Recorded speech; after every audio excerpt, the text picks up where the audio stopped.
وبه نستعين والصلاة والسلام على إمام غر الميامين وعلى آله وصحبه أجمعين. أما بعد، فأعوذ بالله من الشيطان الرجيم. يا أيها الذين آمنوا توبوا إلى الله توبة نصوحا. وقال النبي صلى الله عليه وسلم: التائب من الذنب كمن لا ذنب له.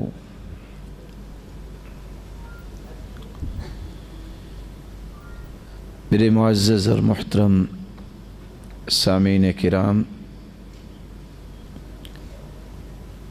انسان کو اللہ تعالیٰ نے پیدا کیا ہے اور انسان نسیان سے ہے۔ عبداللہ ابن عباس رضی اللہ تعالی عنہ فرمایا کرتے تھے: وَمَا سُمِّيَ الْإِنسَانُ إِلَّا لِنَسْيِهِ۔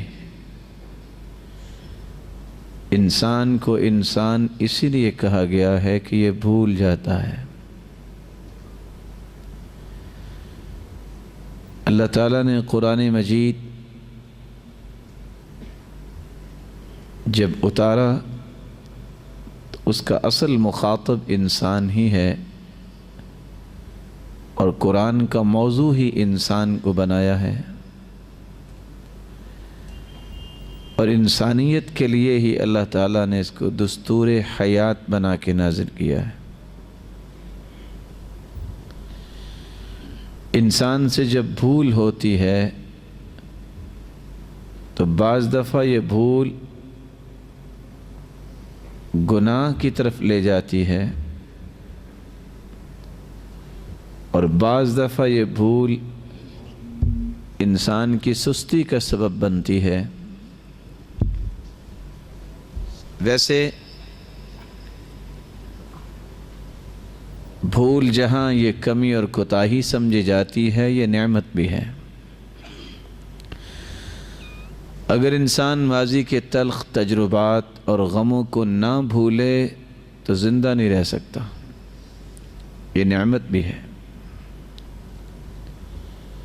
آج کی اس مبارک مجلس میں ہم 3 باتوں کو پیش کرنا چاہیں گے۔ توبہ اور استغفار کیا ہے؟ دوسری بات، توبہ اور استغفار کی قبولیت کیسے ممکن ہے؟ اور تیسری بات، توبہ اور استغفار کے دنیا اور آخرت میں فوائد و ثمرات کیا ہیں؟ استغفر یستغفر استغفارا، استغفار کا مطلب یہ ہے طلب المغفرہ،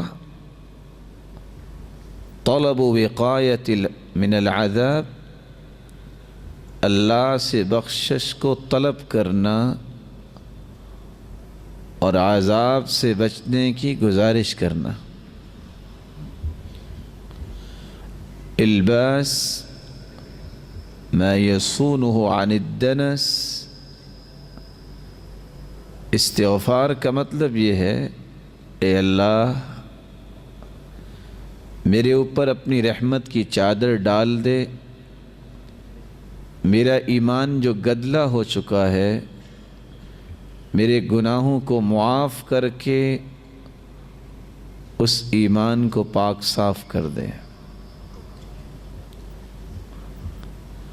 الغفر ایسی چیز کو کہتے ہیں جس سے انسان کا سر بھی ڈھک جائے، جس سے انسان چھپ جائے۔ استغفار سے جہاں انسان بخشش طلب کرتا ہے، وہاں سابقہ غلطیوں کو چھپانے کی آرزو بھی کرتا ہے، شرمندہ ہوتا ہے، اور پھر رسول اکرم صلی اللہ علیہ وسلم جیسی ذات اللہ تعالیٰ نے پیدا نہیں کی، جس ہستی کا کوئی گناہ نہیں تھا، باوجود اس کے کہ اس ذات کو اللہ نے ارفع، اسما اور اعلیٰ بنایا، وہ اپنی زبان اقدس سے فرماتے ہیں انی لاستغفر اللہ فی اليوم 100 مرہ، میں 100 مرتبہ استغفار کرتا ہوں اپنے رب کے سامنے۔ وہ ہستی جس کا کوئی گناہ ہی نہیں، وہ ہستی جس جیسی ہستی اللہ نے پیدا ہی نہیں کی، وہ تو 100 مرتبہ استغفار کرے تو ہم جیسے مسلمان جو غلطیوں پہ غلطیاں کرتے ہیں ان کو دن میں کتنی مرتبہ استغفار کرنا چاہیے۔ اس لیے ایک مسلمان کو یہ سمجھنا ہے کہ غلطی ہوتی کیوں ہے، جس کے نتیجے میں ضرورت پڑتی ہے کہ اب وہ استغفار کرے۔ اللہ تعالیٰ نے انسان کے 4 دشمن بنائے ہیں، 2 دشمنوں کی واقفیت تو ہر ایک کو ہوتی ہے، لیکن 2 دشمن جو ہیں یہ جب تک انسان علم نہیں پڑا ہوتا ان دشمنوں سے اس کی واقفیت ہی نہیں ہوتی، اور جب تک دشمن کا پتہ نہ ہو اس کا مقابلہ نہیں کر سکتا انسان، اس کے بارے میں کوئی پلاننگ نہیں کر سکتا۔ سب سے پہلا اور بڑا دشمن جو انسان کا ہے وہ شیطان ہے۔ ارشاد ربانی ہے ان الشیطان لکم عدو فاتخذوه عدوا انما يدعو حزبه ليكونوا من اصحاب السعير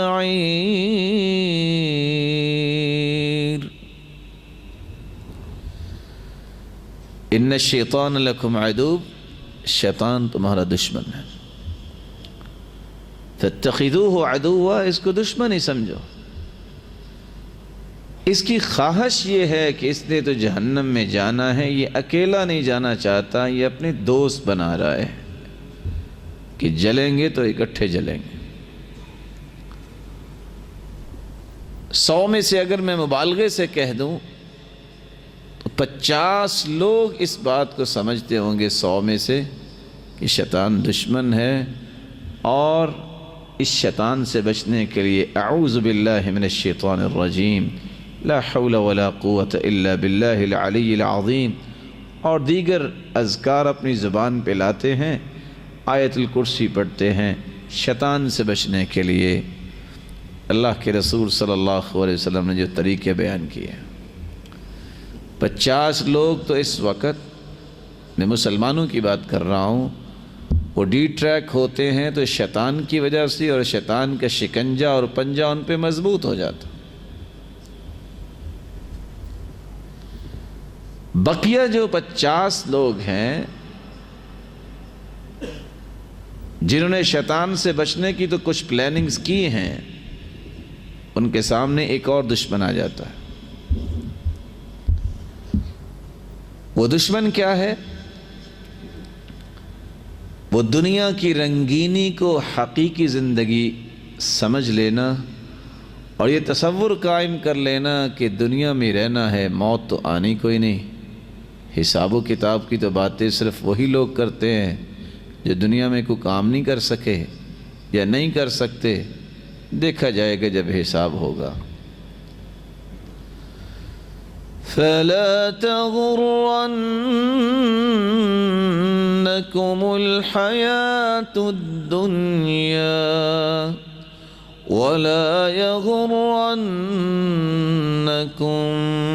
بِاللَّهِ الْغَرُورُ۔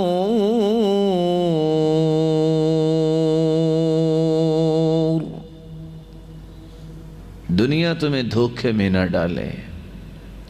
یہ بہت بڑا دھوکہ ہے.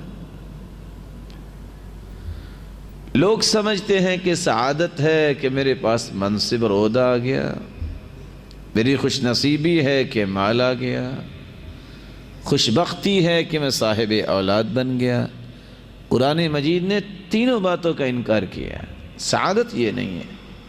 سعادت اور خوش بختی اور خوش نصیبی ہے اللہ کا مقرب بن جانا، اللہ کا تقرب حاصل کرنا، اللہ تعالیٰ کا محبوب بن جانا. قارون کو دیکھیے، فرعون کو دیکھیے،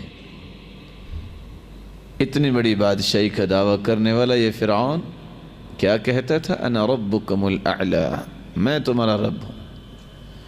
وَهَذِهِ الْأَنْهَارُ تَجْرِي مِن تَحْتِي، میرے گھر کے نیچے سے تو نہریں جاری ہیں.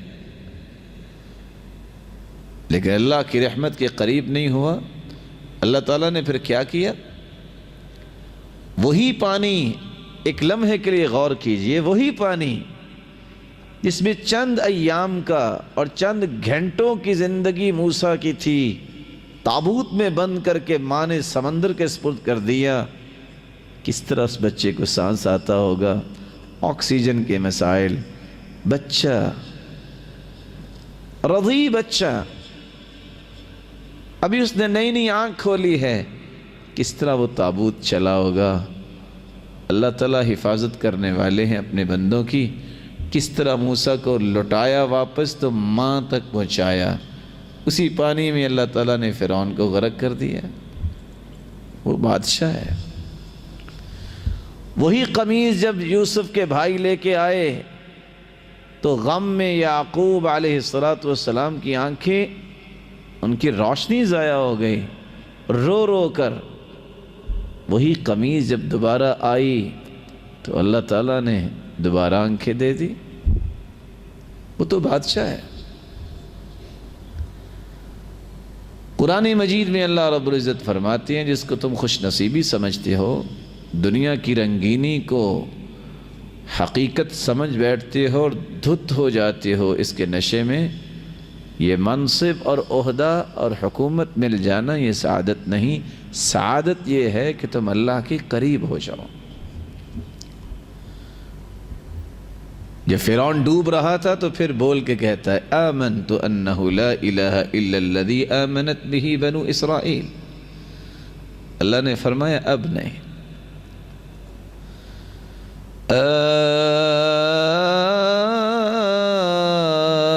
الآن وقد عصيت قبل وكنت من المفسدين فاليوم ننجيك ببدنك لتكون لمن خلفك آية. اب یاد آیا تمہیں؟ ساری زندگی تم نے میرے ساتھ لڑائیوں پہ گزار دی اور اپنے آپ کو رب ثابت کرنے پہ لگا دی. اب یاد آیا کہ میں تیرا رب ہوں. آج تمہیں میں ماروں گا ضرور لیکن عبرت بھی بناؤں گا. پانی کا حکم دیا کہ اچھال کے باہر پھینکو. دنیا دیکھ رہی تھی کہ جو اپنے آپ کو رب کہنے والا ہے یہ پڑا ہوا ہے. عبرت بنا دیا. دنیا کی رنگینی میں آ کے انسان سمجھتا ہے کہ مال زیادہ جمع ہو جائے یہ خوش نصیبی ہے. ہرگز نہیں. خوش نصیبی ہے انسان اللہ کا تقرب حاصل کرنے والا. شاید کبھی آپ نے آیت یہ پڑھی ہے اور اس کا ترجمہ بھی پڑھا ہو. ان قارون كان من قوم موسى فبغى عليهم وآتيناه من الكنوز ما إن مفاتحه لتنوء بالعصبة. قارون کو اللہ تعالیٰ نے خزانوں سے نوازا اور اتنے خزانے کہ 10 لوگ ایک جماعت صرف خزانوں کی چابیاں اٹھاتی تھی. اور میں کبھی سوچتا ہوں کہ آج کل متوسط آدمی بھی کو 20-30 کلو وزن تو اٹھا ہی لیتا ہے. اور لوگ جو ہے وہ من وزن میں اٹھا لیتے ہیں. جس خزانوں کی چابیاں 10 لوگ اٹھاتے ہوں گے وہ خزانہ کتنا ہوگا. اور ایک چابی سے تو بہت بڑی جو ہے وہ خزانے کی ایک ہی چابی ہو سکتی ہے. لیکن مسئلہ کیا تھا؟ اس نے رب کو نہیں مانا. کہتا تھا انما اوتیتہ علی علم عندی، یہ مال میرے لینتھ ایکسپیرینس سے مجھے ملا ہے. جیسے آج کل کی یوتھ کہتی ہے 10 انگلیوں کی کمائی ہے. میرے پیارے بھائی، جس کا ہاتھ کٹا ہے وہ بھی تو کھا کے سوتا ہے نا. یہ کہو تیرے رب نے تجھے دیا ہے. اللہ تعالیٰ نے پھر اس کی طرف کوئی فوج نہیں بھیجی. اللہ تعالیٰ نے کیا کیا؟ زمین بھی اللہ کی مخلوق ہے. اللہ نے زمین کو حکم دیا، ایک دن کنگھی کرتا ہے. صحیح بخاری کی روایت نکلتا ہے مرجل جمتہ یختال فی مشیتی فی حلت تعجبہ، خلعت فاخرہ پہن کے نکلا ہے. اور کیسے نکلا ہے؟ دیکھ رہا ہے کہ کیا کمال کا لباس ہے میرا. اللہ تعالیٰ نے زمین کو حکم دیا، زمین نے پکڑ لیا. اب چیخ رہا ہے، چلا رہا ہے اور دھنسنا شروع ہو گیا.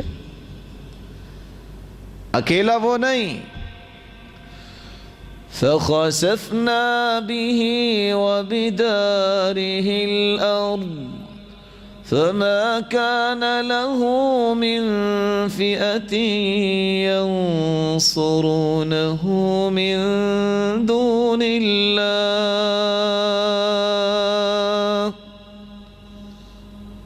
اللہ کے حکم سے خزانے بھی لائے گئے، خزانوں سمیت دھنسنا شروع ہو گیا. اور صحیح بخاری کی روایت آتی ہے فَهُوَ يَتَجَلْجَلُ بِهِ إِلَى يَوْمِ الْقِيَامَةِ، قیامت کے دن تک وہ دھنستا ہی چلا جائے گا. کوئی اسے بچانے کے لیے آیا ہی نہیں. حالانکہ بڑی فوج ہوتی ہے، بڑے چاہنے والے ہوتے ہیں، کوئی نہیں آیا. 1400 سال پہلے کی بات تو یہ ہے کہ اللہ کے رسول نے فرمایا کہ وہ دھنستا چلا جائے گا. 1400 سال سے تو وہ زمین میں دھنستا جا رہا ہے اور قیامت تک دھنستا ہی چلا جائے گا. لوگ سمجھتے ہیں دنیا کی رنگینیوں کو حقیقی سمجھ کے کہ اولاد ہو تو بڑی خوش نصیبی ہے. ولید بن مغیرہ کو اللہ نے 10 بیٹے دیے. روایت بتاتی ہے 13 تھے، 3 مسلمان ہو گئے. 5 دائیں اور 5 بائیں. جب کسی مجلس میں آتا تو پورے کا پورا جتھا لے کے آتا، شان و شوکت کے ساتھ. اللہ رب العزت کو اس نے مانا نہیں ہے، اس زندگی سے دھوکہ کھا گیا. قرآن مجید میں اللہ رب العزت نے اس کی حقیقت کو واضح کر دیا. ذرنی ومن خلقت وحیدا وجعلت له مالا ممدودا وبنين شهودا ومهدت له تمهيدا ثم يطمع أن أزيد كلا إنه كان لآياتنا عنيدا سأرهقه صعودا. مال بھی ہم نے دیا، اولاد بھی ہم نے دی، بجائے اس کے کہ ہمارے سامنے جھکتا کہتا ہے اور کیوں نہیں مجھے اللہ دیتا. میں حق رکھتا ہوں، میں اس کو ایسی گھاٹیاں چڑھاؤں گا، اس کو سمجھ آ جائے گی کہ اکڑنے کا نتیجہ کیا ہوتا ہے. سأصلیہ سقر وما ادراک ما سقر لا تبقی ولا تذر لواحة للبشر علیہ 19. میں جہنم میں اسے داخل کروں گا، ایسی جہنم اس میں نہ زندگی ہوگی نہ موت ہوگی، جو انسان کی چمڑی کو ادھیڑ دینے والی ہے. اور 19 فرشتے اس پہ مقرر ہوں گے. جب انسان کی نظر دنیا کو حقیقت سمجھتی ہے کیا ہوتا ہے؟ ابو جہل کہتا تھا قریشیوں مر گئے ہو، 10 تم نوجوان ایک فرشتے کو سنبھال نہیں سکتے؟ اور کلدہ بن محمد کہنے لگا لو 2 فرشتوں کو تم سنبھال لینا، 17 کو میں اکیلا سنبھال لوں گا۔ مذاق۔ اللہ رب العزت کو جو نہیں مانتا اس کی باتیں ایسی ہوتی ہیں۔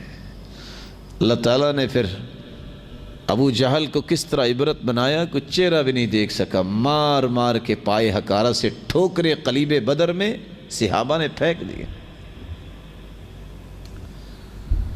سعادت حکومت نہیں،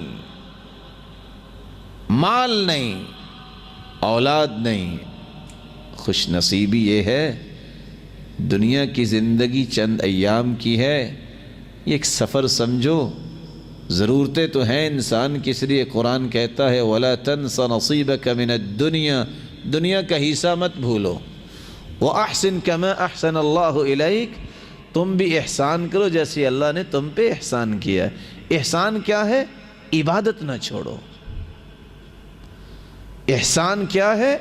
اپنے زندگی کے معاملات کو خوبصورت بناؤ، اپنے آپ سے احسان کرو، اس کو عذاب سے بچاؤ۔ احسان یہ ہے کہ رب کے سامنے کھڑے ہو جاؤ تو اس یقین کے ساتھ کہ میرا رب مجھے دیکھ رہا ہے اور میں اپنے رب کو دیکھ رہا ہوں۔ رسول اکرم صلی اللہ علیہ وسلم نے صحابہ کو یہ سمجھایا تھا شیطان کے بعد سب سے بڑا دشمن انسان کا یہ ہے دنیا کی رنگینیوں میں دھت ہو جانا۔ لیکن بات یہ ہے کشتی پانی پہ چلتی ہے، زندگی گزارنے کے لیے پانی کی تو ضرورت ہے، ہمیں کشتی چلانی ہے، لیکن اگر پانی میں طغیانی آ جائے تو کشتی ڈولنے لگ جاتی ہے، یہ ایمان ہے۔ اور اگر پانی اتنا زیادہ ہو جائے کہ کشتی کے اندر آ جائے تو اکیلی کشتی نہیں ڈوبتی، ملاح بھی ڈوب جایا کرتے ہیں۔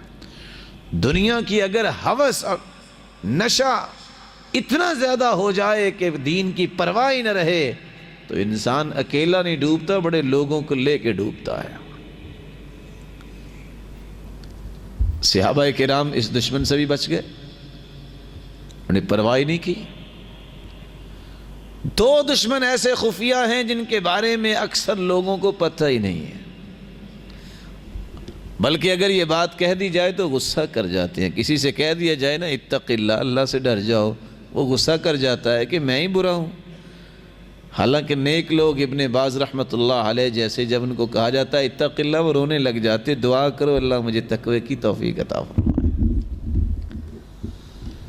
تیسرا دشمن انسان کا اپنا نفس ہے، انسان کا نفس بھی اسے برائی کی طرف اکساتا ہے۔ وَمَا أُبَرِّئُ نَفْسِي إِنَّ النَّفْسَ لَأَمَّارَةٌ بِالسُّوءِ إِلَّا مَا رَحِمَ رَبِّي، انسان کا نفس برائی کی طرف لے جاتا ہے انسان کو، اس کو کہتے ہیں نفس امارہ۔ اور کب برائی کی طرف انسان کو لگاتا ہے؟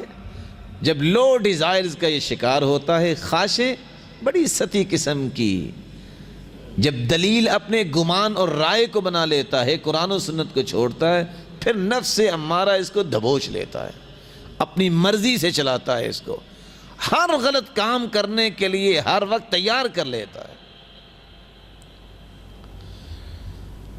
شکل بن حمید رضی اللہ تعالیٰ عنہ صحابی ہیں، اللہ کے رسول صلی اللہ علیہ وسلم کے پاس آئے، یا رسول اللہ صلی اللہ علیہ وسلم شیطان سے بھی بچ گئے، آپ نے سمجھا دیا، دنیا میں بھی کوئی زیادہ دل نہیں لگاتے، ہم اپنے نفس کی شرارت سے کیسے بچ سکتے ہیں؟ آپ نے صحابی کا ہاتھ پکڑا اور فرمایا میرے صحابی یہ دعا کر لیا کرو، اللہم انی اعوذ بک من شر سمعی، اے اللہ میرے کانوں کی شرارت سے مجھے بچا، ومن شر بصری، میری آنکھوں کی شر سے مجھے بچا، ومن شر لسانی، میری زبان کی شر سے مجھے بچا، ومن شر قلبی، میرے دل کی شر سے مجھے بچا، ومن شر منی، اور میری قوت باہ کی شر سے مجھے بچا۔ انسان یہ دعا کر لے تو انسان کے کان، اس کی آنکھیں، اس کی زبان اور اس کا دل اور اس کی طاقت اللہ کی رہنمائی میں آ جاتی ہے۔ پھر یہ کان گانے نہیں سنتے، پھر یہ کان غیبت نہیں سنتے، پھر یہ آنکھیں حرام نہیں دیکھتی۔ آنکھیں دنیا کی ہیں، انہی آنکھوں سے حرام چیزیں دیکھی جاتی ہیں۔ پھر زبان غلط نہیں بولتی، پھر دل کے اندر ارادے اور نیتیں خوبصورت ہوتے ہیں، پھر ریاکاری نہیں آتی، پھر انسان کی نیتیں باطل اور فاسد نہیں ہوتی، ان کے ارادے غلط نہیں ہوتے، اور انسان کی قوت کو بھی اللہ پھر کنٹرول کرتے ہیں۔ اس نے اللہ کی سرپرستی کو قبول کیا، رہنمائی کو قبول کیا، اللہ نے اس کو معیت خاصہ سے نواز دیا۔ معیت خاصہ کیا ہے؟ معیت عامہ یہ ہے کہ ہر شخص کے ساتھ اللہ کی قدرت اور علم ہے، وہ ذاتی ہی تو عرش پر مستوی ہے، لیکن ہر شخص کے ساتھ اللہ کا علم ہے، اس کی قدرت ہے۔ معیت خاصہ یہ ہے کہ اللہ کی نصرت، اللہ کی تائید، اللہ کی سرپرستی، انسان کے کان اللہ کی رہنمائی میں پھر سنتے ہیں، انسان کی زبان اللہ کی رہنمائی میں حرکت کرتی ہے، انسان کی سوچوں کے دھارے، اس کے تخیلات اور تصورات پھر اللہ کی رہنمائی میں بنتے ہیں، پھر یہ برائیوں سے بچ جاتا ہے۔ یہ دعا بھی صحابہ نے سیکھ لی اور بچ گئے، اور آج کتنے میرے پیارے بھائی ہیں جن کو یہ دعا یاد ہے۔ میں ادباً گزارش کروں گا کہ اس دعا کو یاد کیجیے اور اس دعا کو پڑھا کریں۔ چوتھا دشمن ایسا خطرناک دشمن ہے، اگر آپ اس کی تعبیر کرنا چاہیں کہ لا علاج مرض ہے، جس طرح کہتے ہیں کہ کینسر لا علاج مرض ہے، یہ مرض بھی لا علاج ہو گیا۔ شرط یہ ہے کہ توبہ کر لے تو اللہ تعالیٰ اس کی مغفرت فرما سکتے ہیں۔ وہ دشمن کون سا ہے؟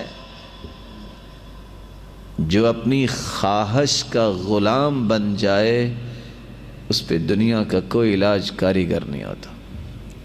سامنے بٹھا کے پورا قرآن سنا دو، سامنے بٹھا کے جملہ کتب حدیث اس کو سنا دو، کوئی اثر نہیں ہوگا۔ قرآن مجید نے اس لیے کیا کہا؟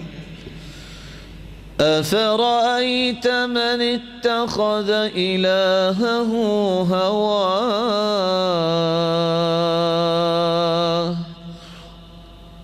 وَأَضَلَّهُ اللَّهُ عَلَىٰ عِلْمٍ وَخَتَمَ عَلَىٰ سَمْعِهِ وَقَلْبِهِ وَجَعَلَ عَلَىٰ بَصَرِهِ غِشَاوَةً۔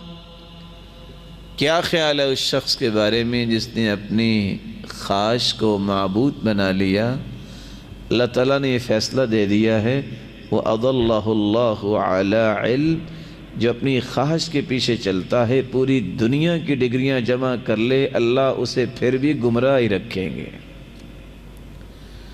یہی وجہ ہے کہ آج پی ایچ ڈی کرنے کے باوجود لوگ جھوٹ بولتے ہیں۔ تو کیوں بولتے ہیں؟ خواہش کے غلام ہیں، وہ گمراہی ہیں، کیونکہ انہوں نے خواہش کو چھوڑا نہیں ہے۔ علم جو ہے، آپ کا کیا خیال ہے کہ اگر گدھے کے اوپر پی ایچ ڈی کے تھیسس رکھ دے تو کہہ سکتے ہیں کہ سر السلام علیکم؟ کہہ سکتے ہیں؟ وہ گدھا ہی ہے، عمل نہیں، اس علم کا فائدہ نہیں، وہ تو ایک نظریاتی چیزیں ہیں۔ اچھی باتیں تو کتابوں میں کیا دیواروں پہ بھی لکھی ہوتی ہیں، اچھی باتیں وہ ہوتی ہیں جو انسان کے عمل سے نظر آئے۔ جب تک خواہش کی غلامی انسان نہیں چھوڑتا، گمراہی سے نکل ہی نہیں سکتا۔ اس لیے عربی زبان کا مقولہ ہے من اتبع ہواہ نال عدوہ مناہ، جو خواہش کا غلام بن جاتا ہے دشمن اپنی ساری خواہشیں اس پہ پوری کر لیتا ہے، اور سب سے بڑا دشمن انسان کا شیطان ہے۔ ان چار دشمنوں کے ہاتھوں انسان مجبور ہوتا ہے، پھر بھولتا ہے، گناہ کرتا ہے، غلطیاں کرتا ہے، لغزشیں ہوتی ہیں، اللہ تعالیٰ نے ساتھ موقع دے دیا کہ اگر کوئی اپنے گناہوں کی معافی چاہتا ہے تو توبہ کر لے۔ کیسی توبہ کرے؟ توبۃ نصوحا، پکی توبہ کرے۔ کون سی پکی اور پختہ توبہ ہوتی ہے؟ جو اللہ کے ہاں قبولیت پا لیتی ہے، جس کے اندر 7 شرطیں ہوں۔ سب سے پہلی شرط، توبہ استغفار کرے تو اللہ کی رضا کے لیے۔ کتنے لوگوں کے ہاتھوں میں آپ نے دیکھا ہوگا تسبیح پکڑی ہوئی ہے اور بات کر رہے ہیں، اور زبان سے کلمہ کو نکلتا ہی نہیں اور باتیں جاری ہیں۔ اس تسبیح اٹھانے کا کیا فائدہ ہوا؟ کتنے لوگ دعا اس لیے کر رہے ہیں کہ لوگ دیکھیں کیا یہ دعا کرتا ہے، کیا اس کا تعلق ہے اللہ تعالیٰ سے۔ ان اللہ لا يقبل من العمل الا ما كان له خالصا وابتغي به وجهه، اللہ تعالیٰ اسی عمل کو قبول کرتے ہیں جو خالص اللہ کے لیے ہو، جو خالص اللہ کی رضا کے لیے ہو، اللہ کی خوشنودی مقصود ہو۔ دنیا کو دکھانے کے لیے توبہ نہ کرے، دنیا کو دکھانے کے لیے رو کے نہ دکھائے کہ یہ بہت روتا ہے، اللہ کو راضی کرنے اور اس کی خوشنودی حاصل کرنے کے لیے توبہ شروع کرے۔ اور کیسے توبہ کرے؟ رسول اللہ صلی اللہ علیہ وسلم نے فرمایا، ابو بکر صدیق رضی اللہ تعالیٰ عنہ سے روایت ہے، جو گنہگار انسان ہے وضو کر لے، اچھا 2 رکعتیں پڑھ لے اور ہاتھ اٹھا لے اور یہ کہہ دے رب اغفر لی رب اغفر لی۔ اللہ رب العزت فرماتے ہیں عبدی اعمل ما شئت فقد غفر لک، میرے بندے جو بھی تو نے گناہ کیے جاؤ میں نے تجھے معاف کیا۔ لیکن توبہ کرے اللہ کی رضا کے لیے۔ دوسری شرط، بدعت کو چھوڑے۔ جب تک بدعت کو چھوڑتا نہیں کوئی توبہ قبول نہیں۔ ان اللہ احتجر التوبہ عن کل صاحب بدعہ حتی یدعا، اللہ تعالیٰ نے دوسری روایت کے الفاظ ان اللہ احتجب التوبہ، اللہ تعالیٰ نے ایسے شخص کے سامنے پردہ لٹکا دیا ہے کہ اس کو دیکھنا بھی مجھے پسند نہیں ہے، جو محمد مصطفیٰ کی شریعت کو ناقص سمجھتا ہے اور بدعات کو داخل کر کے مکمل کرنا چاہتا ہے، اللہ تعالیٰ اس کو دیکھنا ہی پسند نہیں کرتے۔ حتی یدعہا، جب تک یہ بدعت کو چھوڑے گا نہیں اس کی توبہ قبول ہی نہیں۔ اس سے پتہ چلا کہ ساری زندگی سجدے کرتا رہے بدعتی، اس کی توبہ قبول ہی نہیں۔ اور سمجھنے والی بات ہے کیوں توبہ قبول نہیں؟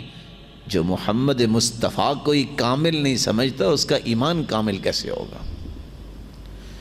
یہودیوں کو بھی یقین تھا کہ دین مکمل ہو گیا۔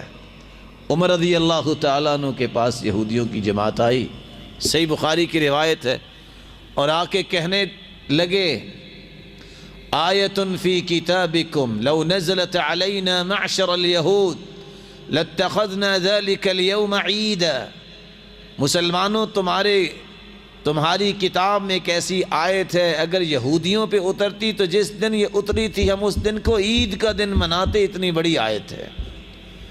عمر رضی اللہ تعالیٰ عنہ نے پوچھا کون سی آیت؟ یہودیوں نے کہا الیوم اکملت لکم دینکم واتممت علیکم نعمتی، اللہ فرماتے ہیں کہ ہم نے دین کو مکمل کر دیا اور اس نعمت کو مکمل کر دیا۔ یہودیوں کو بھی یقین تھا کہ دین مکمل ہو گیا ہے۔ جو دین کو پھر بھی ناقص سمجھتا ہے کہتا ہے کہ یہ چیز بھی دین کا حصہ ہے اور اللہ کے رسول نے نہیں بتائی، نہیں سمجھائی، نہیں کسی حدیث میں آئی، نہیں قرآن میں اس کا کوئی اشارہ بھی، یہ شخص اللہ کے رسول صلی اللہ علیہ وسلم کی شخصیت کو کامل نہیں سمجھتا، اس کی توبہ قبول کیسے ہوگی؟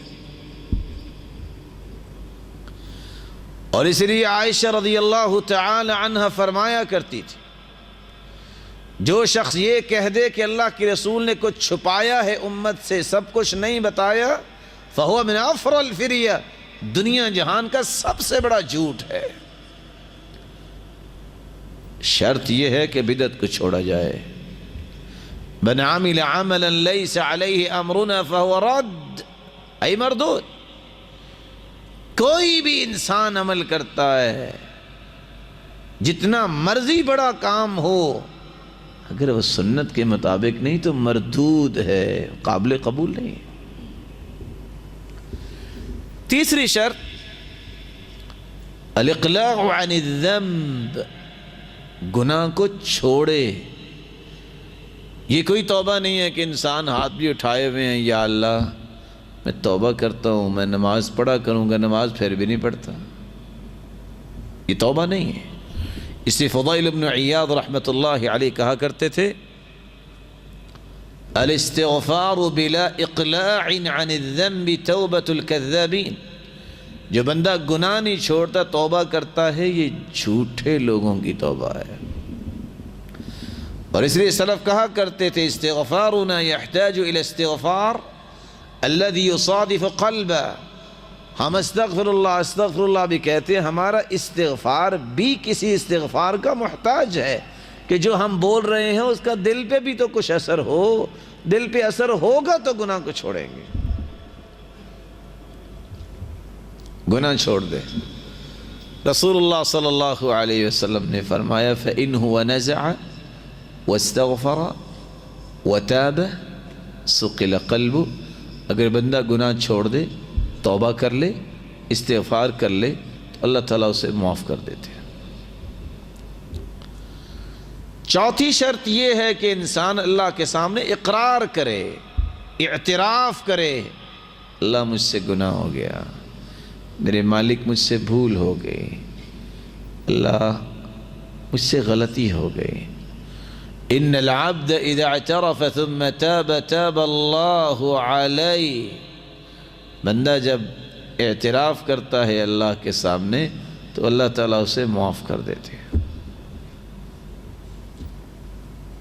کتنی شرطیں ہو گئی؟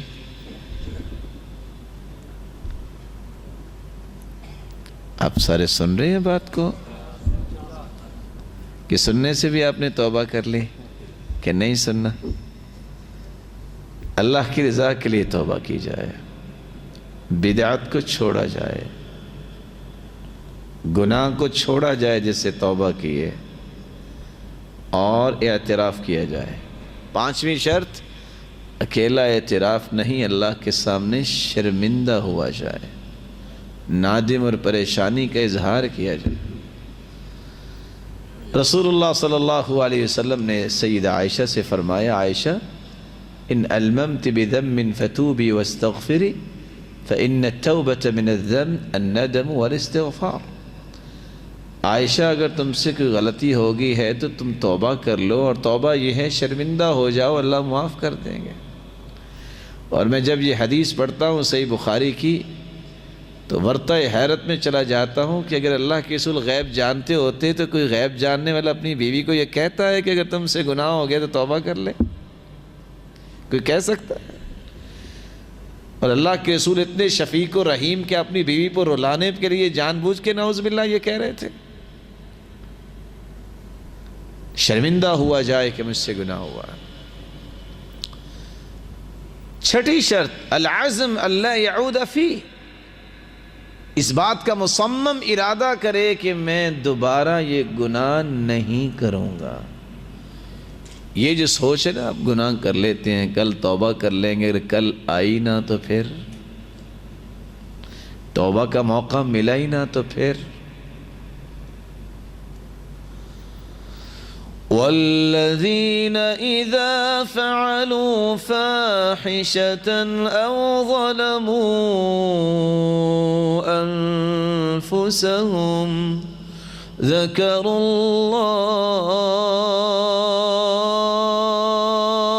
اللہ فاستغفروا لذنوبهم ومن يغفر الذنوب إلا الله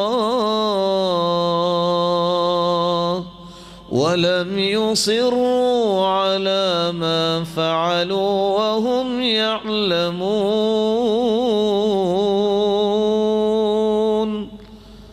وَالَّذِينَ إِذَا فَعَلُوا فَاحِشَةً جن سے کوئی گناہ ہو جاتا ہے أَوْ ظَلَمُوا أَنفُسَهُمْ یہ اپنی جان پہ ظلم کر بیٹھتے ہیں ذکر اللہ پہلا کام کیا کرتے ہیں اللہ کو یاد کرتے ہیں اللہ ہم سے غلطی ہو گئی فَاسْتَغْفِرُوا لِذُنُوبِهِمْ اپنے گناہوں کی بخشش طلب کرتے ہیں وَمَنْ يَغْفِرُ الذُّنُوبَ إِلَّا اللَّهُ اور اللہ کے سوا کوئی بخشنے والا نہیں ہے وَلَمْ يُصِرُّوا اصرار نہیں کرتے اقرار کرتے ہیں دوبارہ نہیں کرتے عزم کرتے ہیں کہ اب دوبارہ گناہ نہیں ہوگا ساتویں شرط قیامت سے پہلے پہلے موت کی سختیاں شروع ہونے سے پہلے پہلے توبہ ہو اذا عین الملک جب فرشتہ نظر آ جائے والتفت الساق بالساق پنڈلی پہ پنڈلی چڑھ جائے واذا بلغت الحلقوم اور روح نکل کے ہنسلی تک آ جائے پھر توبہ قبول نہیں ہوتی ان اللہ یقبل توبۃ العبد ما لم یغرغر اور دوسری روایت میں آتا ہے ما لم یغرغل اللہ تعالیٰ موت کی غرغراہٹ سے پہلے پہلے توبہ کو قبول کرتے ہیں من مات فقط قامت قیامته جو مر جاتا ہے اس کی قیامت اسی دن قائم ہو گئی حدیث کے الفاظ ان للتوبة بابا عرض ما بين مصراعيه كما بين المشرق والمغرب لا يغلق حتى تطلع الشمس من مغربها اللہ نے توبہ کا ایک دروازہ رکھا ہے اس کی چوڑائی اتنی ہے جتنا مشرق و مغرب کا فاصلہ ہے یہ بند نہیں ہوگا اس دن بند ہوگا جس دن سورج مغرب سے نکلے گا جس دن قیامت آئے گی اور یہاں رک کے ایک چھوٹا سا پیغام بھی دے دوں آج لوگ مغرب کی نقالی کرنے میں کتنے اپنے آپ کو قابل سمجھتے ہیں سورج روزانہ ہی غروب ہوتے کہتا ہے میں جب بھی مغرب میں آتا ہوں غروب ہی ہوتا ہوں میں مغرب سے طلوع ہوں گا تو اس دن جس دن قیامت آئے گی جو لوگ مغرب کی نقالی کرنا چاہتے ہیں ان کا ایمان غروب ہی ہوگا طلوع نہیں ہو سکتا بعض علماء نے 8ویں شرط بھی بیان کی ہے کہ توبہ کی قبولیت اس وقت تک ممکن نہیں جب تک یہ شرط نہ ہو اور وہ کیا ہے برا ماحول چھوڑو بری دوستیاں چھوڑو نیک لوگوں کا ساتھ اختیار کرو اور اس کی ایک وجہ ہے اگر کوئی آدمی بیچارہ نیک بننا بھی چاہے دوست پتہ کیا کہتے ہیں اتذکروا کم لیلۃ سہرنا بذلها والزمان عید اتذکروا کم نغمۃ سمعنا وانت فینا راقص مریب اتذکروا کم خمرۃ شربنا والکفر فی حقنا مزید اور جانتے ہو اکٹھے تم گانے سنتے تھے اب تم نیک بن بیٹھے ہو ہمارے ساتھ ہی تو تم ہوتے تھے اور ساتھ ایک لفظ بولا جاتا ہے 100 چوہے کھا کے بلی حج کو گئی پتہ نہیں ہے کہاں لکھا ہے اور وہ بھی ڈر جاتا ہے کہ واقعی اب مجھے حج پہ تو نہیں جانا چاہیے اور چوہے کھانے چاہیے یہی بات ہوئی نا تو چھوڑ دیتا وہ کہتے ہیں اکٹھے ہی تو ہم شرابیں پیتے تھے تم بھی رقص کرتے تھے اب تم نیک بن گئے ہو ہم ہی رہ گئے برے وہ کہتے ہیں بات تو ایسے ہی ہے اس کو کیا کرنا چاہیے لا تلتفت دیکھے بھی نہ ایسے لوگوں کی طرف موسیٰ علیہ السلام کو فرعون نے یہی کچھ کہا تھا جب موسیٰ نے دعوت دی علیہ السلام تو فرعون کہتا ہے وَفَعَلْتَ فَعَلَتَكَ الَّتِي فَعَلْتَ وَأَنْتَ مِنَ الْكَافِرِينَ خود بندہ مار کے بھاگے ہوئے مجھے آ کے نصیحت کر رہے ہو تو انہوں نے کوئی جواب نہیں دیا کیا کہا قال فعلتها اذا وانا من الضالين اس وقت میں بھولا ہوا تھا اب ذرا ہوش سے بات کرنا اب میں نبی بن کے آیا ہوں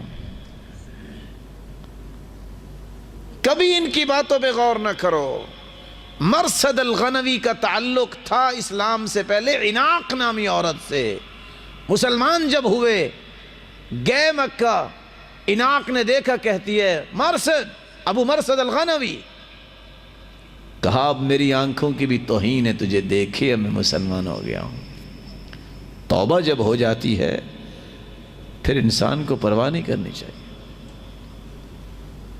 توبہ جب انسان کر لے تو اس کے اندر ایمان کی حرارت ایسی ہوتی ہے، وہ اس طرح کی باتوں میں پریشان بھی نہیں ہوتا۔ دے لے تانے، تانوں سے اگر کوئی نقصان ہوتا تو سب سے زیادہ تو اللہ کے رسول کا ہوتا۔ کتنے لوگ تانے دینے والے تھے، کوئی پریشانی نہیں۔ رسول اکرم صلی اللہ علیہ وسلم کے صحابی بیان کرتے ہیں، ایک شخص نے 99 لوگ قتل کر دیے۔ کتنے؟ 99 قتل کر دی۔ کسی پادری کے پاس گیا، کہتا ہے حل من توبہ، کہ توبہ ہے میری؟ اس نے کہا اتنا بڑا ظالم اور کہتے ہو توبہ؟ اس نے بھی تلوار نکالی، اس نے کہا چلو توبہ تو نہیں ہے تو اپنی سینچری تو پوری کرے نا۔ اس نے اس کی بھی گردن مار دی۔ پھر خوف آیا، پھر کسی پڑھے لکھے کے پاس آیا، علم والے کے پاس، کہتا ہے حل من توبہ، توبہ ہے؟ کہا توبہ ہے، اللہ کی رحمت بڑی وسیع ہے۔ یہ ہے علم کی بات، اللہ کی رحمت بڑی وسیع ہے۔ حدیث قدسی اللہ رب العزت فرماتے ہیں، یا ابن آدم لو بلغت ذنوبك عنان السماء ثم أتيتني لا تشرك بي شيئا لأتيتك بقرابها مغفرة۔ میرے بندے زمین اور آسمان کا خلا اگر تو گناہوں سے بھر کے لے آئے تو میری رحمت اتنی وسیع ہے، تیرے گناہوں کو معاف نہیں کروں گا، میں نیکیاں بنا دوں گا۔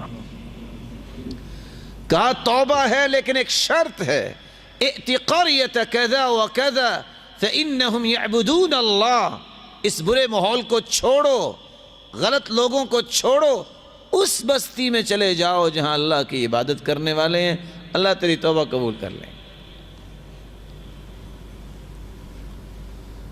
اس نے توبہ کی، گھر سے نکلا، موت آ گئی۔ فَأَدْرَكَهُ الْمَوْتِ، ابھی نکلا ہی تھا، موت آئی، گر گیا۔ ملک الموت نے روح قبض کی، فاختصمت الملائکہ، فرشتوں کا جھگڑا ہو گیا۔ کچھ فرشتے کہیں جنت میں جانا چاہیے، اس نے توبہ کر لی، دوسرے فرشتے کہیں اس نے کام تو کیا کیوں نہیں، جنت میں کیسے جائے گا، اس کو جہنم میں لے کے جانا چاہیے۔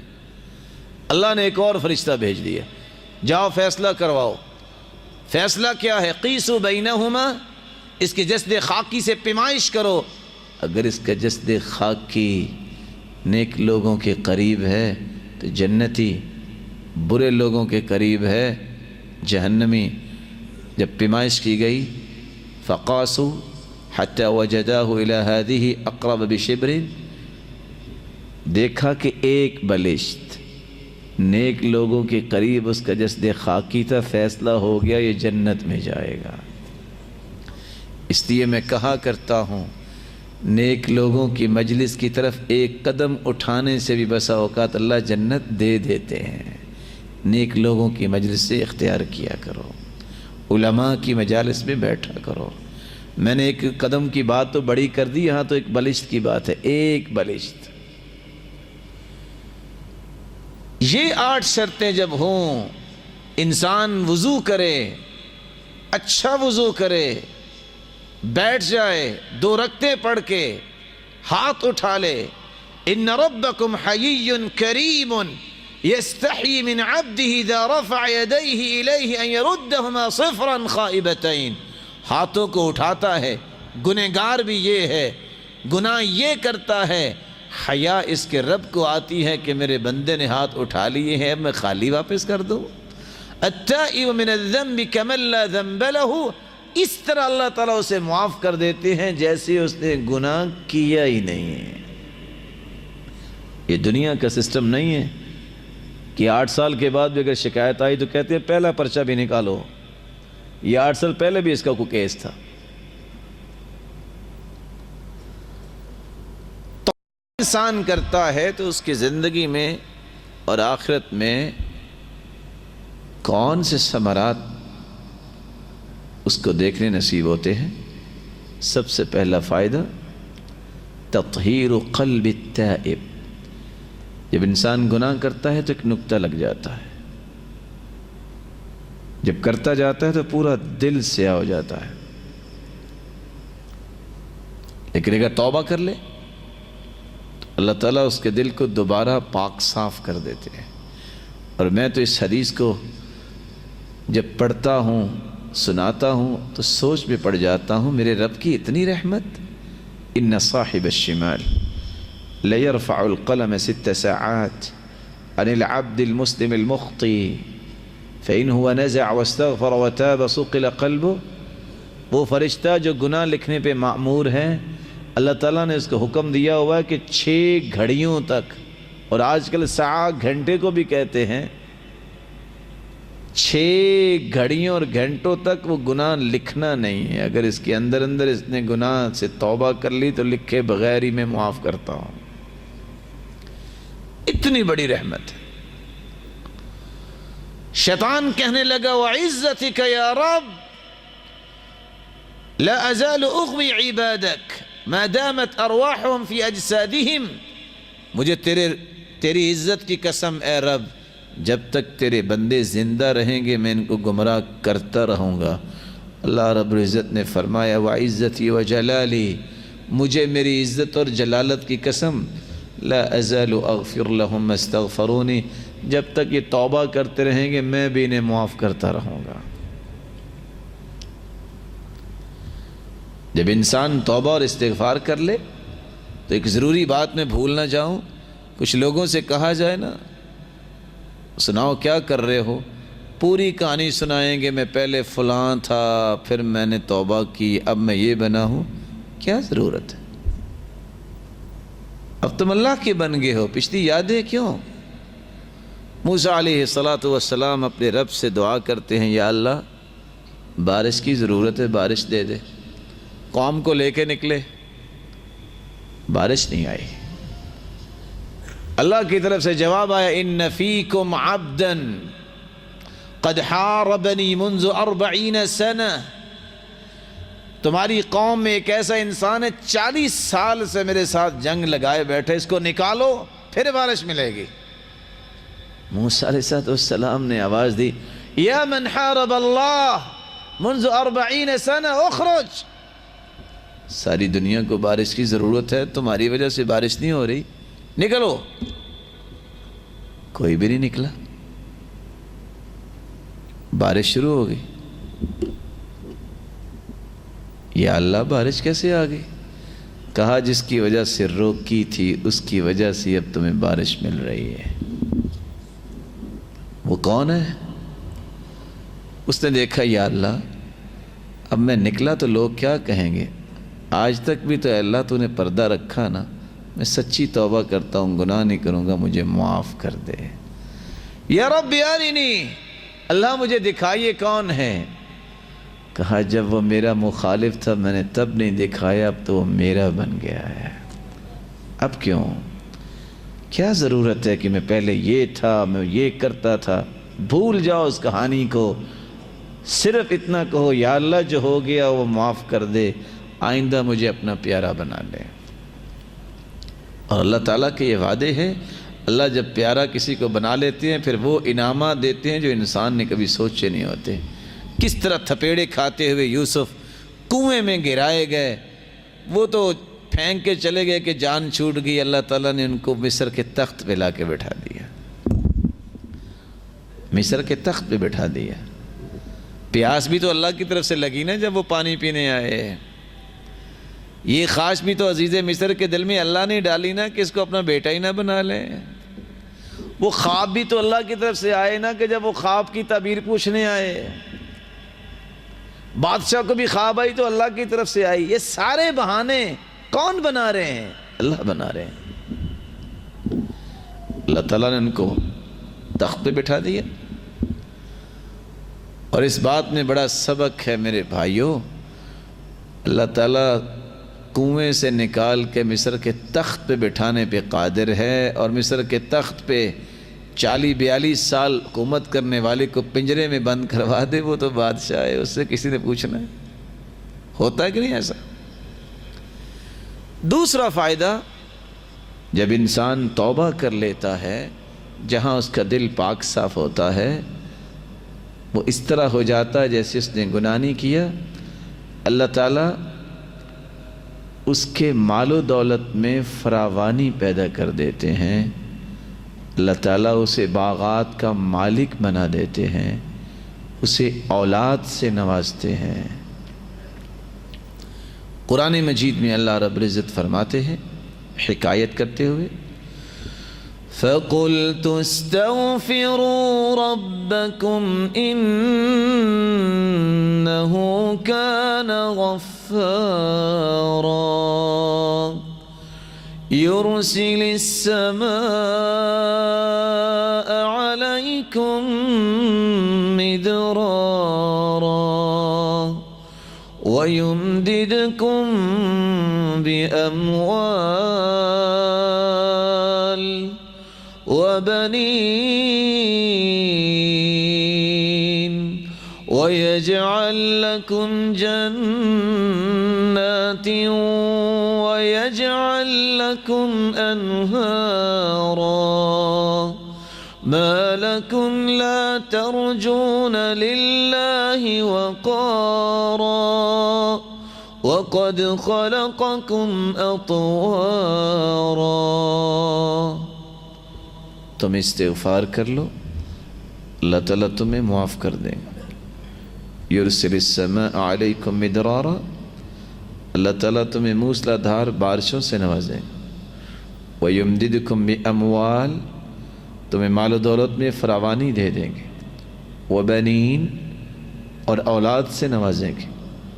وَيَجْعَلْ لَكُمْ جَنَّاتٍ، آج تم مارکیٹ میں جاتے ہو، بڑے سے بڑا بھی مالدار سارے پھل تو نہیں لے کے آتا، بس اوقات واپس آ جاتا ہے بہت مہنگائی ہے۔ وَيَجْعَلْ لَكُمْ جَنَّاتٍ، تم استغفار کرو اللہ تمہیں باغات کا مالک بنا دے گا۔ وَيَجْعَلْ لَكُمْ أَنْهَارًا، تمہارے لیے نہروں کا بندوبست فرما دے گا۔ وَيُمْدِدْكُمْ بِأَمْوَالٍ، استغفار کرنے سے مال میں فراوانی آتی ہے۔ امام احمد بن حنبل رحمۃ اللہ علیہ گھر سے نکلے، مسجد پہنچے، مسجد والے سے کہتے ہیں کچھ وقت گزارنے کا موقع دیجیے، کہتا نہیں نہیں ہمارا نظام نہیں ہے، انتظامیہ جی کیا کہہ سکتے ہیں، حالانکہ المسجد بیت کل مسلم، مسجد تو ہر مسلمان کا گھر ہے، اس میں رکاوٹیں کیوں؟ خیر انہوں نے کہا کہ کچھ دیر یہاں مجھے گزارنے کا موقع دے دیجئے، باہر ہی؟ کہا نہیں نہیں، وہاں سے ایک نان بھائی گزر رہا تھا، اس نے کہا کہ یہ قسمت کی بات ہے، اس کو میرا مہمان بننے دو۔ امام احمد بن حنبل کو گھر لے گئے، اس کو چارپائی پہ اس ہستی کو لٹایا اور خود آٹا گوندنے کے لیے کیا کرتے ہیں؟ استغفر اللہ استغفر اللہ، ساتھ آٹا گوند رہا ہے اور ساتھ استغفر اللہ کہہ رہا ہے۔ اور یہ امام اہل سنت والجماعہ کہتے ہیں آپ کو استغفار نے فائدہ بھی دیا؟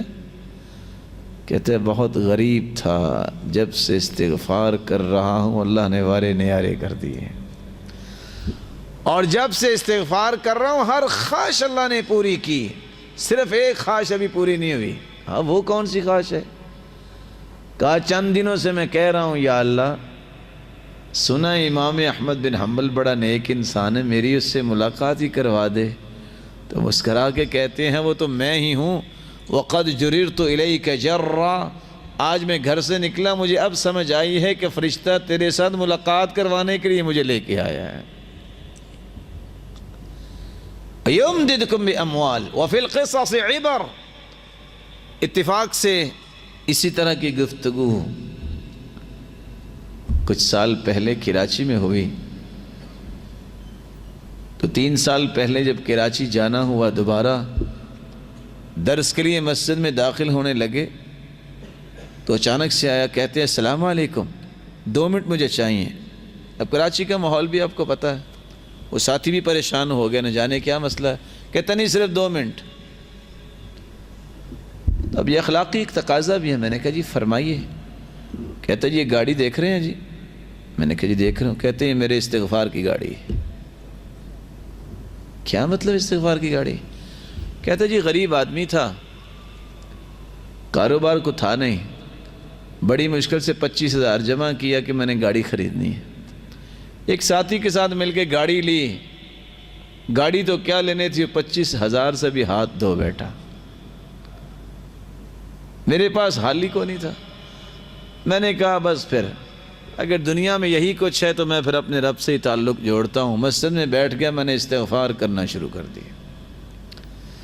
اتنا استغفار کیا، میں مسجد سے باہر نکلا، کچھ ایام کے بعد ایک شخص کہتا ہے او تم کہاں تھے، میں تو تمہیں ڈھونڈ رہا تھا۔ مجھے اس نے اپنی گاڑی پہ ساتھ بٹھایا اور جا کے ایک نئی گاڑی خریدی اور میرے نام کروائی۔ کہتا اب جب تیرے پاس پیسے ہوں گے تو دے دینا۔ اب اس کے بعد نہ مجھے اس کا پتہ ہے کہ بندہ کون ہے، نہ میں اس کو پہچانتا ہوں، نہ میرا واقف تھا۔ میرے نام گاڑی ہے، سال ہو گیا چلا رہا ہوں، اللہ تعالیٰ روزی دے رہا ہے۔ اور امام ابن تیمیہ رحمۃ اللہ علیہ بھی کہا کرتے تھے اِنَّهُ لَيَقِفُ خَاطِرِي فِي الْمَسْأَلَةِ الَّتِي تُشْكِلُ عَلَيْ۔ میری زندگی میں ایسا بھی ہوتا کہ جب کوئی مسئلہ مشکل ہو جاتا فَاسْتَغْفِرُ اللَّهَ أَلْفَ مَرَّةٍ، تو میں 1000 مرتبہ استغفار کرتا ہوں، حتیٰ کہ اللہ تعالیٰ مجھے شرح صدر فرماتے اور میرا مسئلہ حل فرما دیتے۔ اس سے اللہ تعالیٰ مال میں بھی فراوانی دیتے ہیں، اولاد سے بھی نوازتے ہیں، اور باغات کا مالک بھی بناتے ہیں۔ اور اگر کسی نے خوبصورت زندگی بنانی ہو، اس کا بھی یہی ایک حل ہے کہ استغفار کثرت سے کرو۔ وَأَنِ اسْتَغْفِرُوا رَبَّكُمْ ثُمَّ تُوبُوا إِلَيْهِ يُمَتِّعْكُمْ مَتَاعًا حَسَنًا إِلَىٰ أَجَلٍ مُّسَمًّى۔ استغفار تم کر لو جب تک زندہ رہو گے، اللہ تعالیٰ تمہاری زندگی کو خوبصورت بنا دیں گے۔ تم کمزوری محسوس کرتے ہو، مالی کمزوری، سوچ کی کمزوری، خاندانی کمزوری، جسمانی کمزوری، ایمانی کمزوری، ملی اور قومی کمزوری، ساری کمزوریوں کو طاقتوں میں بدلنا چاہتے ہو، استغفار کر لو۔ وَيَا قَوْمِ اسْتَغْفِرُوا رَبَّكُمْ ثُمَّ تُوبُوا إِلَيْهِ يُرْسِلِ السَّمَاءَ عَلَيْكُمْ مِدْرَارًا وَيَزِدْكُمْ قُوَّةً إِلَىٰ قُوَّتِكُمْ وَلَا تَتَوَلَّوْا مُجْرِمِينَ۔ اے قوم کے لوگوں، استغفار کر لو، اللہ تمہیں قوت نہیں، قوتوں پر قوتیں عطا کر دے گا۔ اور اگر تم نے استغفار نہ کیا تو مجرم تو بنو گے ہی، اور کمزوریاں برداشت کرنی پڑیں گی تمہیں، اس میں کوئی تبدیلی نہیں آئے گی۔ اللہ رب العزت نے کتنے بڑے انعام رکھے ہیں۔ توبہ کر لو، استغفار کر لو، تو جہاں اللہ تعالیٰ کمزوریوں کو طاقتوں میں بدل دیتے ہیں، وہاں ایک اللہ تعالیٰ نے ایک ایسا سسٹم متعارف کروایا ہے، کاش مجھے اور آپ کو سمجھ آ جائے۔ آپ میں سے کون کون ساتھی ہے جو کمپیوٹر آپریٹ کر لیتا ہے؟ کوئی نہیں ہے؟ میں نے کچھ لکھوانا نہیں ہے، آپ ناراض نہ ہوئیے گا۔ کوئی ایسا بھی سسٹم ہے کہ آپ لکھیں اعوذ باللہ تو فونٹ لگائیں بسم اللہ ہو جائے؟ کوئی سسٹم ہے ایسا؟ جی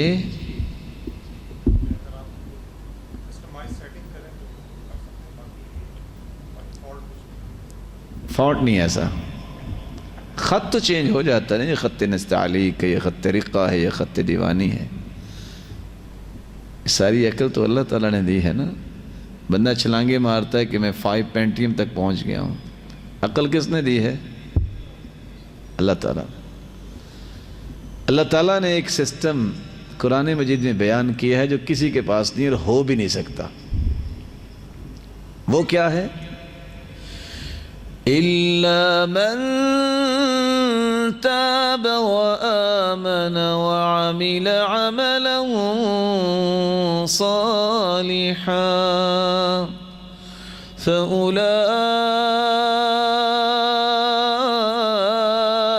يُبَدِّلُ اللَّهُ سَيِّئَاتِهِمْ حَسَنَاتٍ وَكَانَ اللَّهُ غَفُورًا رَحِيمًا. جو سچی توبہ کر لے، عمل صالح نیک عمل کرنا شروع کر دے. اب کسی کی عمر اگر 60 سال 80 سال ہوگی ہے تو اس نے آخر جو گناہ کی فرشتوں نے لکھے ہی ہوں گے نا. رجسٹروں کا ذکر بھی حدیث میں آتا ہے کہ 99 رجسٹر ہوں گے. لکھتے وقت بھی لگا ہے.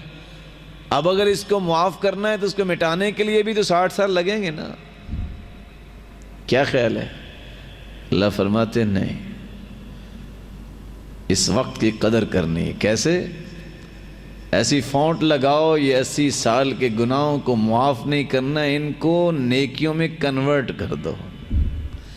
وہ گناہ بھی نیکیاں بن جاتے ہیں، لیکن شرط یہ ہے کہ سچی توبہ ہو. توبہ اور استغفار جب انسان کرتا ہے پھر اللہ رب العزت اسے کامیابی سے نوازتے ہیں، دنیا میں بھی اور آخرت میں بھی. اور سب سے بڑی کامیابی یہ ہے کہ اس کو جنت کا وارث بنا دیتے ہیں. فَأَمَّا مَن تَابَ وَآمَنَ وَعَمِلَ صَالِحًا فَعَسَىٰ أَن يَكُونَ مِنَ الْمُفْلِحِينَ. جو توبہ کر لے، استغفار کر لے، وہ دنیا میں بھی کامیابی ہوگا، وہ آخرت میں بھی کامیاب ہوگا. فَأُولَئِكَ يَدْخُلُونَ الْجَنَّةَ وَلَا يُظْلَمُونَ شَيْئًا. کیسی کامیابی؟ ان لوگوں کو اللہ جنت الفردوس میں داخل فرمائیں گے اور ان پہ کوئی ظلم نہیں ہوگا. رسول اللہ صلی اللہ علیہ وسلم نے عورتوں سے کہا تھا، یا معشر النساء تصدقن واکثرن من الاستغفار. عورتوں کثرت سے استغفار کیا کرو اور صدقہ دیا کرو. فإنی رأیتکن اکثر اہل النار. میں نے دیکھا کہ جہنم میں اکثر عورتیں جائیں گی. ساری عورتیں چپ ہیں.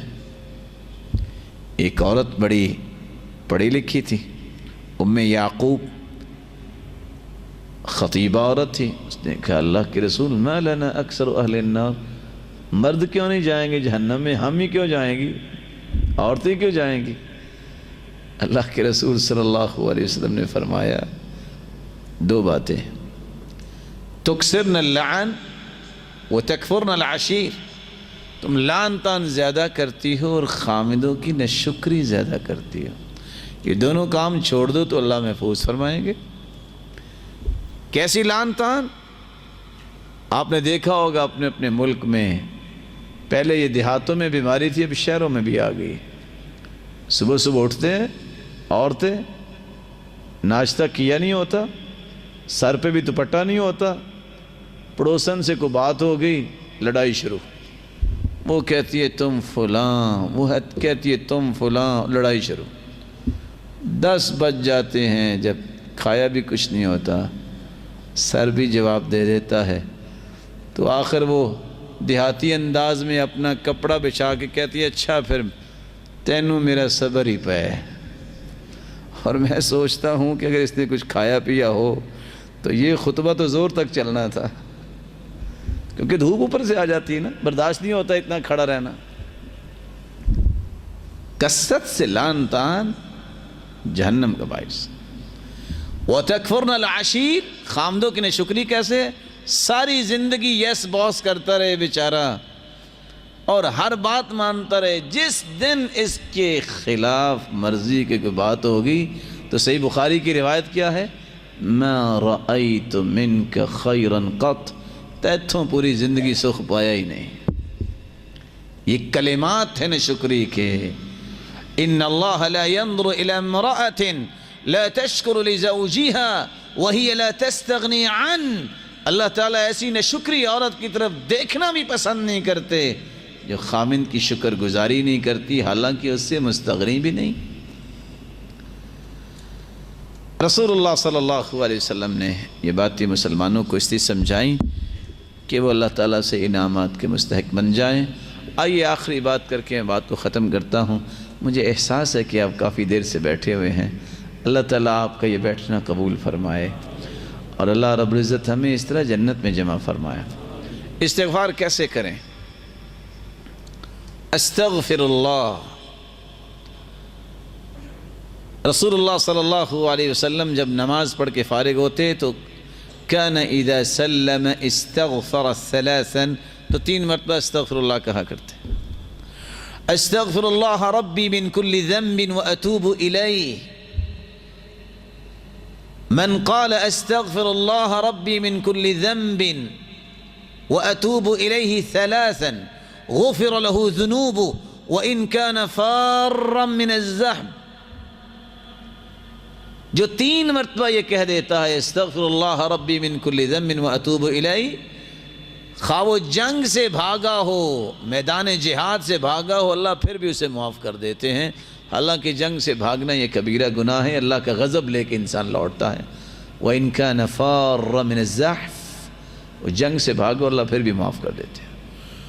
استغفر اللہ الذی لا الہ الا هو الحی القیوم واتوب الیہ، رب اغفر وتب علی انک انت التواب الرحیم۔ اور اگر کسی کو سید الاستغفار یاد ہو جائے تو کمال ہو جائے۔ اللہ کے رسول فرماتے ہیں سید الاستغفار صبح پڑھ لے، اگر شام تک اسے موت آئے دخل الجنہ، وہ جنت میں جائے گا۔ کوئی رات کو پڑھ لے صبح سے پہلے پہلے موت آ جائے وہ جنت میں جائے گا۔ اور وہ کون سا ہے سید الاستغفار؟ کس کو یاد ہے میرے بھائی کو؟ اللہم انت ربی لا الہ الا انت خلقتنی وانا عبدک وأنا على عهدك ووعدك ما استطعت أعوذ بك من شر ما صنعت أبوء لك بنعمتك علي وأبوء بذنبي فاغفر لي فإنه لا يغفر الذنوب إلا أنت۔ صبح کے وقت جو پڑھ لے یقین کر کے، شام تک اگر موت آ جائی دخل الجنہ، یہ جنت میں جائے گا۔ جو شام کو پڑھ لے صبح تک اسے موت آ جائے دخل الجنہ، اللہ اسے جنت میں داخل فرمائیں گے۔ استغفار کا وقت کون سا ہے؟ سب سے بہترین وقت كانوا قليلا من الليل ما يهجعون وبالأسحار هم يستغفرون۔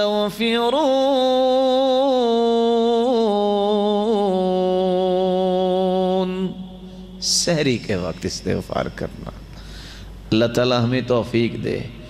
اور میں ایک گزارش کر کے آپ سے ایک چھوٹا سا وعدہ لینا چاہوں گا، شرط یہ ہے کہ آپ خوشی سے دے دیں۔ دے دیں گے وعدہ جی؟ چند لوگ ہی بولے ہیں، اگر آپ نہ بولے تو میں پھر وعدوں کی تعداد بڑھا دیتا ہوں، 3 وعدے لے لو پھر لو، اب اس سے بھی تھوڑے بولے۔ وعدے کو مشکل نہیں ہے، وعدہ ہم کرنا چاہیے نا اللہ تعالیٰ سے کہ جب تک زندگی ہم کوشش کریں گے پوری کہ نماز با جماعت ہی پڑھنی ہے۔ کیوں جی؟ اچھا وعدہ ہے تو پھر کہہ دیں اللہ ہمیں توفیق دے۔ دوسرا وعدہ، زندگی کی لذت اور حلاوت ملے گی تو اس کا طریقہ یہ ہے، جہاں نماز کی پابندی ہے اللہ سے اس بات کی توفیق مانگیے کہ ہر روز میں نے قرآن کی تلاوت کرنی ہے، کچھ بھی ہو جائے ہر نئے دن کا آغاز میں نے قرآن کی تلاوت سے کرنا ہے۔ اور اس تلاوت کے ضمن میں ایک حدیث سن لیجئے، من قام بعشر آیات لم یکتب من الغافلین، جو رات کی تاریکی میں کھڑا ہو کے 10 آیتیں پڑھ لیتا ہے، 10 آیتیں، زیادہ نہیں میں نے کہا، 10 آیتیں۔ کیا مطلب ہے 10 آیتوں سے؟ آپ میں سے قل اعوذ برب الفلق اور قل اعوذ برب الناس کس کس کو یاد ہے؟ ہاتھ کھڑا کریں ذرا۔ ماشاءاللہ ماشاءاللہ، ان 2 سورتوں کی 11 آیتیں ہیں۔ اگر عشاء سے لے کے فجر تک آپ کو کچھ بھی یاد نہیں ہے، 2 رکعتیں پڑھ لیں اور دونوں میں یہ دونوں سورتیں پڑھ لیں، لم یکتب من الغافلین، اللہ اس شخص کا غافلوں سے نام کاٹ دیں گے، وہ غافل نہیں ہوگا۔ کتنا بڑا انعام ہے، اور عادت بنانی چاہیے۔ 2 رکعتیں پڑھو، آہستہ آہستہ 4 پہ جاؤ، 6 پہ جاؤ، 8 رکعتیں پڑھو، اور اللہ کے رسول صلی اللہ علیہ وسلم کا معمول تھا۔ اور اللہ کی قسم، یہ لذتیں اور حلاوتیں جو پڑھتا ہے اس کو ہی پتہ ہے کہ کیسی ہوتی ہیں۔ اور آپ کی ضرورت بھی ہے، اکیلے لذت نہیں ہے۔ ضرورت کیا ہے؟ ہر بندہ چاہتا ہے کہ میرا آفس دنیا میں ٹاپ کا آفس ہو، میرا ڈیرا چلے اور میری بات کی کوئی کاٹ نہ کرے، اور میرا دل مضبوط ہو، میرے جیسا کوئی بہادر نہ ہو۔ یہ دونوں انعام اللہ تعالیٰ نے تہجد میں رکھے ہیں۔ إن ناشئة الليل هي أشد وطئا وأقوم قيلا، رات کو اٹھ کے تہجد جو پڑھتا ہے، أشد وطئا ووطاءا، اس جیسا بہادر انسان کوئی نہیں ہوتا جس جیسا تہجد گزار ہوتا ہے۔ وأقوم قيلا، اس کی بات بڑی زبردست ہوتی ہے، اس کی بات کی کوئی کاٹ نہیں کرتا۔ اور کہنے والے تو کہتے ہیں اگر کوئی تہجد گزار جس کا عقیدہ درست ہے، اللہ والا ہے، اگر اس کے خلاف سوچ کے بھی جاؤ زبان حرکت ہی نہیں کرتی کہ میں نے اس کے خلاف بولوں کیسے۔ یہ رعب اللہ عطا کر دیتے ہیں، یہ ہیبت اللہ تعالیٰ عطا کر دیتے ہیں۔ اللہ مجھے اور آپ کو توفیق سے نوازے۔ چلتے پھرتے کہا کرو استغفر اللہ، اللہ اکبر، لا الہ الا اللہ، لا حول ولا قوة الا باللہ، حسبی اللہ ونعم الوکیل، یا حی یا قیوم برحمتک استغیث۔ اور میں کیوں کہہ رہا ہوں؟ یاد رکھنا، جو زبان پہ کثرت سے بات آتی ہے مرتے وقت بھی وہی زبان پہ آتا ہے۔ وفی القصص عبر، قصوں میں بڑی عبرتیں ہوتی ہیں۔ اتفاق سے ریاض شہر میں ٹیکسی ڈرائیور تھا، ٹیکسی چلا رہے اور کیا کہہ رہے؟ اللہم صلی علی محمد وعلی آل محمد۔ بڑی خوشی کی بات ہے، ٹیکسی چلانے والا بھی درود پڑھے، کتنا سعادت مند ہے، کتنا خوش نصیب ہے۔ بھائی آپ درود کیوں پڑھتے ہیں؟ کہا بھائی کراچی میں رہتا تھا، کراچی کا رہنے والا ہوں، تو میرا ایک بھائی ہوتا تھا وہ فوت ہو گیا۔ اچھا، انا للہ و انا الیہ راجعون۔ کیسے فوت ہوا؟ کہا وہ لوڈنگ کا کام کرتا تھا، وہ ٹرک پہ سامان رکھتے ہیں نا، تو ایک چین بن جاتی ہے، وہ کہتے ہیں 1 2 3، وہ بوری آگے چلتی جاتی۔ کہتے ہیں اچانک سے ایک بوری میرے بھائی کے اوپر گری اور وہ فوت ہو گیا۔ جب وہ آخری سانسوں میں تھا تو اس کے ہونٹ حرکت کر رہے تھے، تو میں نے جلدی سے کان ساتھ لگایا کہ کیا کہنا چاہتا ہے۔ وہ کیا کہہ رہا تھا؟ 1 2 1 2۔ مجھے سمجھ آ گئی کہ موت کے وقت وہی چیز انسان کی زبان پہ جاری ہوتی ہے جو ہمیشہ بولتا ہے۔ میں نے اس دن کے بعد درود پڑھنا شروع کر دیا ہے کہ موت اگر آئے تو میری زبان پہ درود جاری ہو۔ اور یاد رکھنا، جس چیز کی محبت انسان کے دل میں ہوتی ہے اللہ تعالیٰ اس محبت کا اظہار موت کے وقت کرواتے ہیں۔ امام ابو زرع رازی رحمۃ اللہ علیہ کتنے بڑے محدث، 7 لاکھ حدیثوں کے حافظ۔ کسی نے پوچھا آپ نے حدیث پڑھنے کے لیے کتنا سفر کیا؟ آج ہم تو سیڑھیاں سن کے کہتے ہیں نا علامہ بن گئے، یوٹیوب پہ بیٹھ کے اور ادھر ادھر کی باتیں سن کے کہے کہ مولوی بن گئے ہم، اور اینکرز جن کو نماز کا ترجمہ نہیں آتا ان کی باتیں سن کے کہتے ہیں بس میں بھی بہت بڑا عالم بن گیا۔ کچھ 4 دن دائیں بائیں گھوم گھما کے کہتے ہیں کہ اب یہ بھی گفتگو کر سکتا ہے، دین کے بارے میں اس کو بھی فتویٰ دینا آ گیا ہے۔ دین اس کو کہتے ہیں جس نے تلقی اور مشافہ کیا ہے، استاد کے سامنے بیٹھ کے پڑھا ہے۔ پوچھا کتنا سفر کیا؟ کہا 30,000 میل میں نے پیدل سفر کیا ہے۔ پوچھنے والے نے پوچھا بس؟ مسکرا کے کہتی ہیں ثم ترکت العد، پھر اس کے بعد میں نے گننا چھوڑ دیا۔ 7 لاکھ حدیثوں کا حافظ جب آخری سانسوں میں پہنچے، ابو حاتم الرازی وہ بھی محدث، منذر بن شعزان وہ بھی محدث، ابن وارع وہ بھی محدث، تینوں محدث پاس ہیں، کہنے لگے اب اس کی آخری سانس ہے تو حدیث کہتی ہے لقنوا موتاکم بلا الہ الا اللہ، جو قریب المرگ ہو اس کو کلمے کی تلقین کرنی چاہیے، وہ کلمہ پڑھے، کیونکہ من کان آخر کلامہ لا الہ الا اللہ دخل الجنہ، جس کی زبان پہ کلمہ جاری ہو جائے جب موت آتی ہے وہ جنت میں جائے گا۔ اب تینوں سوچ رہے ہیں اتنے بڑے محدث کو کیسے ہم کہیں، ہمت نہیں بن رہی۔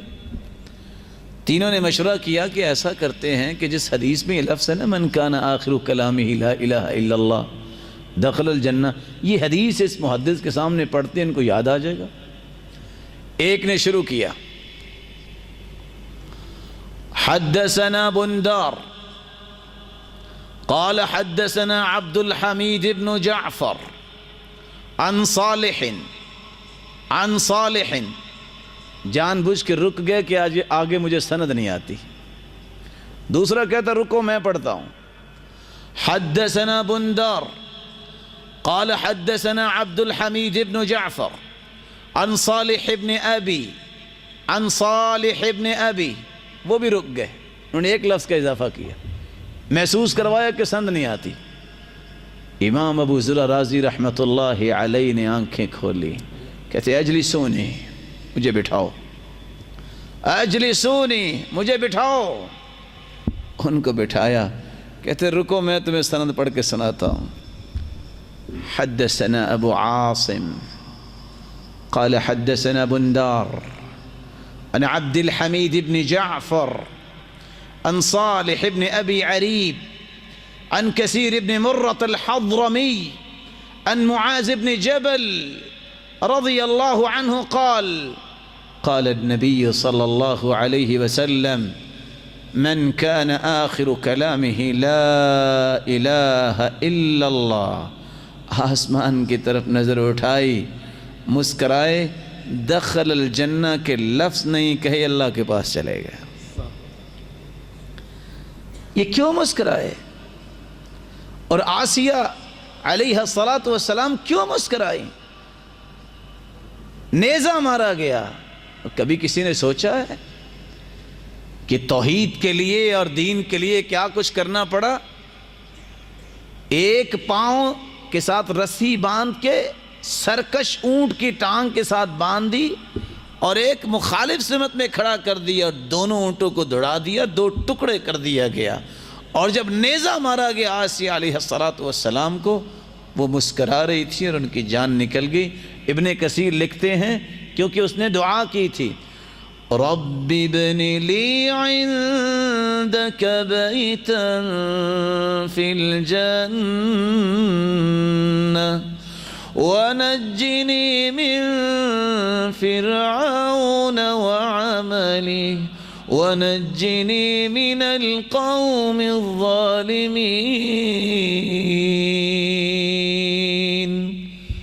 یا اللہ مجھے اپنے پاس بلا، جنت میں گھر نہیں مانگا، رب ابن لی عندک بیتا، اپنے پاس مجھے گھر دے، مجھے فرعون کے ظلم سے بھی بچا، ظالموں کے ظلم سے بھی بچا۔ اللہ نے ظلموں سے بھی بچا دیا۔ ابن کثیر لکھتے ہیں اللہ نے وہ جنت میں گھر دکھایا، اس کو دیکھ کے مسکرائی اور اسی حالت میں اللہ نے روح قبض کروا دی۔ دخل الجنہ، ابو زرع رازی رحمۃ اللہ علیہ نے دخل الجنہ نہیں کہا، مسکرائے کیوں؟ اللہ نے ان کو جنت دکھائی ہوگی جس کے بعد اس کی جان قبض کر لی، بولنے کی ضرورت نہیں رہی۔ بات آئی ابو زرع رازی کی تو ایک بات کہہ دوں، مورخین لکھتے ہیں کہ جب فوت ہو گئے ساتھیوں کو خواب آئی کہ ابو زرع رازی فرشتوں کو نماز پڑھا رہے ہیں۔ پوچھا فرشتوں کی امامت کروا رہے ہو کس عمل کی وجہ سے؟ کہا برفع الیدین فی الصلاۃ، میں نماز میں رفع الیدین کرتا ہوں، اللہ نے فرشتوں کی امامت نصیب کر دی۔ اور بات بھی سمجھنے والی ہے، رفع الیدین ہارے ہوئے جرنیل کی طرح جب انسان ہاتھ اٹھا لیتا ہے اللہ رحمت نازل کر دیتا ہے۔ تو جو ہاتھ اٹھا کے مانتا ہی نہیں ہے کہ اللہ میں تیرا بندہ ہوں، میں ہارا نہیں ہوں، اور اس کے اندر یہ رہتی ہے بات کہ میں کیوں ہاروں، اس پہ اللہ کی رحمت کیسے نازل ہوگی؟ اللہ ہمیں توفیق سے نوازے۔ الہ العالمین ہمیں معاف فرما دے، ہم خطا کار ہیں، اے اللہ چاہتے نہ چاہتے ہم سے گناہ ہوتے ہیں، ہمیں معاف کر دے۔ مولا کریم لغزشوں کو معاف فرما دے، خطاؤں کو معاف فرما دے۔ میرے پیارے بھائیوں، یہ 3 دعائیں کیا کرو۔